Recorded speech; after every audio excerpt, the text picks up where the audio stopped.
बिहार के साथ साथ उत्तर प्रदेश में भी आज चुनाव हो रहे हैं। उत्तर प्रदेश में हालांकि 7 सीटों पर उपचुनाव हो रहे हैं, लेकिन ये बेहद कड़ा मुकाबला बताया जा रहा है। बीजेपी ने अपनी पूरी ताकत इसमें लगाई हुई है, क्योंकि ये प्रतिष्ठा की भी बात है। उत्तर प्रदेश सरकार में श्रम मंत्री स्वामी प्रसाद मौर्य जी हैं, जिन्होंने उत्तर प्रदेश में अलग अलग हिस्सों में दौरा किया है।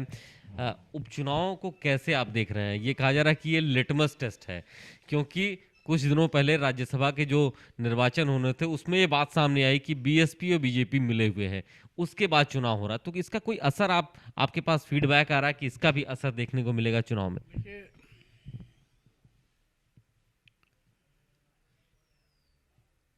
कौन क्या कहता है उसका बहुत मायने इसलिए नहीं होता है कि ये लोकतंत्र है और सभी अपने अपने तौर तरीके से किसी बात की प्रस्तुतिकरण करते हैं। रही बात, भारतीय जनता पार्टी आज देश की सबसे बड़ी राजनीतिक पार्टी है।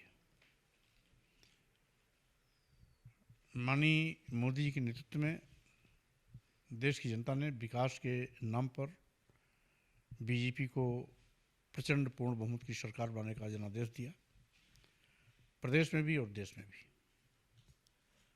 हम समझते हैं कि पहले भी जनता भारतीय जनता पार्टी के साथ थी और आज भी है। रही बात प्रदेश के चुनाव की और देश के चुनाव की, प्रदेश और देश के चुनाव की परिस्थितियां भिन्न होती हैं। देश का एजेंडा भिन्न होता है, प्रदेश के चुनाव का एजेंडा भिन्न होता है, और उपचुनाव का एजेंडा भिन्न होता है। उपचुनाव निहायत स्थानीय समीकरणों पर होता है, जबकि प्रदेश अपने प्रदेश की अंतर्गत आने वाली समस्याओं, विकास कार्य या अन्य कल्याणकारी कार्यों के बिना पर लड़ा जाता है, और वहीं पर केंद्र के चुनावी मुद्दे बदल जाते हैं। तो इसलिए परिणाम कब क्या किसका आएगा ये तो जनता अंतिम रूप से तय करेगी। लेकिन हमें विश्वास है कि जब आम चुनाव में जनता का पूर्ण आशीर्वाद, सहयोग और जनादेश मिला है, तो चुनाव में भी भारतीय जनता पार्टी बाजी मारेगी। लेकिन मुद्दे तो वही हैं। रोजगार की बात की जा रही है, अनएम्प्लॉयमेंट, कोरोना के बाद से लोगों की नौकरियां गई हैं। 3.5 पौने 4 साल की सरकार के बाद लोगों में एक एंटी इनकम्बेंसी फैक्टर भी होता है, सरकार से नाराजगी भी दिखाई देने लगती। तो ये सब कुछ वजह हो सकती हैं जिसको लेकर के क्या लगता है कि ये इम्पोर्टेंट है, जीतना ज़रूरी है? देखिए, हमने आपको कहा कि दैवी आपदा निहायत दैवी प्रकोप के रूप में ही लिया जाता है, वो मानवीय आपदा नहीं है, और ना उसके लिए कोई व्यक्ति जिम्मेदार है ना सरकार जिम्मेदार है। आपदा आपदा है जो दुनिया भर में कोरोना महामारी कोविड-19 ने बड़े पैमाने पर लोगों का जीना दूभर किया। यहाँ तक कि पूरी दुनिया में मौत का आंकड़ा भी लगभग 12 लाख पार कर गया है। इसके बावजूद हमारे देश के यशस्वी प्रधानमंत्री माननीय नरेंद्र मोदी जी ने जो समय रहते इस कोरोना महामारी के आसन्न खतरे को भांपते हुए देश के 134 करोड़ जनता को न केवल सजग सावधान किया, बल्कि अपील भी किया, क्योंकि दुनिया में अभी इसकी कोई दवा नहीं है, इसलिए लोग इसके सजग और सावधान रहें। और आपने उसका परिणाम भी देखा कि 134 करोड़ आबादी होने के बावजूद भी America, Brazil, Italy, Japan, great Britain, तमाम देश, मैक्सिको, तमाम देशों की तुलना में हमारे यहाँ मौत का आंकड़ा बहुत कम रहा है। जबकि 134 करोड़ आबादी को देखते हुए केवल भारत में मौत का आंकड़ा 10 लाख पार जाना चाहिए था, लेकिन मात्र लाख सवा लाख में ही ये सारे आंकड़े सिमट गए।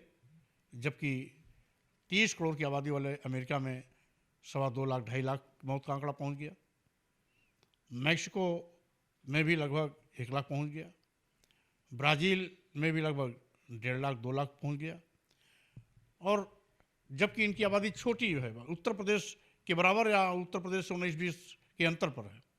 और हमारे देश की आबादी तो 34 करोड़ है।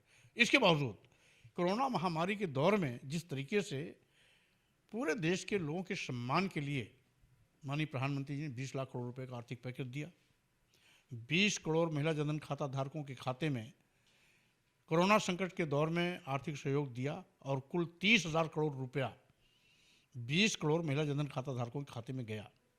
यही नहीं, हमारी जो उज्ज्वला योजना के अंतर्गत गैस चूल्हे की लाभार्थी थी, प्रधानमंत्री जी ने इस कोरोना के खतरे को देखते हुए कहा कि हम जितने भी गैस चूल्हे की लाभार्थी हैं इनसे निःशुल्क गैस सिलेंडर को देंगे, इनका पैसा नहीं लेंगे। अगर उसको भी कीमत जोड़ लिया तो 13,000 करोड़ रुपए होता है। इसी के साथ ही साथ किसान सम्मान निधि लगभग 9 करोड़ किसानों को 17,690 करोड़ रुपए की धनराशि मात्र कोरोना संकट के मार्च अप्रैल मई में भेजने का काम किया। इसी के दौरान आप मान रहे हैं कि इन सब का असर चुनाव में होगा। सरकार ने इस कोरोना के खतरे को देखते हुए जो भी युद्ध स्तर पर बचाव कार्य या कल्याणकारी योजनाओं के माध्यम से लोगों को सम्मान स्वाभिमान के साथ खड़ा करने के लिए प्रयास करना चाहिए, तो किया। यही कारण है कि हमारे यहाँ 40 लाख प्रवासी मजदूर को 1-1 हज़ार रुपया का आर्थिक सहायता तत्काल दिया गया, 15 दिन का राशन किट दिया गया, 40 लाख निर्माण और दिहाड़ी मजदूरों को भी 3 महीने तक लगातार 1,000 रुपये की आर्थिक सहायता दी गई। और यही के साथ साथ हमारे जो कंस्ट्रक्शन ये मनरेगा मजदूर है, मनरेगा मजदूर को मार्च में ही काम दिलाना शुरू किया और आज की तारीख में 80 लाख मनरेगा मजदूर उत्तर प्रदेश में काम कर रहे हैं और उनके पिछले वर्ष का बकाया 600 करोड़ रुपए का मजदूरी का भुगतान भी तत्काल कराया। यानी जो युद्ध स्तर पर काम किए जाने चाहिए सरकार के स्तर पर, उसमें किसी प्रकार की कोई कोताही नहीं हुई। और यहाँ तक कि माननीय मोदी जी और माननीय योगी जी 24 घंटे जग करके देश के 134 करोड़ लोगों के जीवन रक्षा के लिए, सम्मान और स्वाभिमान के लिए, 2 वक्त की सुकून की रोटी मिले इसको सुनिश्चित करने के लिए काम किया। और वहीं पर बड़े पैमाने पर कोरोना से निपटने के लिए जो डॉक्टरों की टीम, नर्सों की और स्वास्थ्य कर्मियों की टीम लगी रही, वाकई में उनका योगदान अतुलनीय रहा है।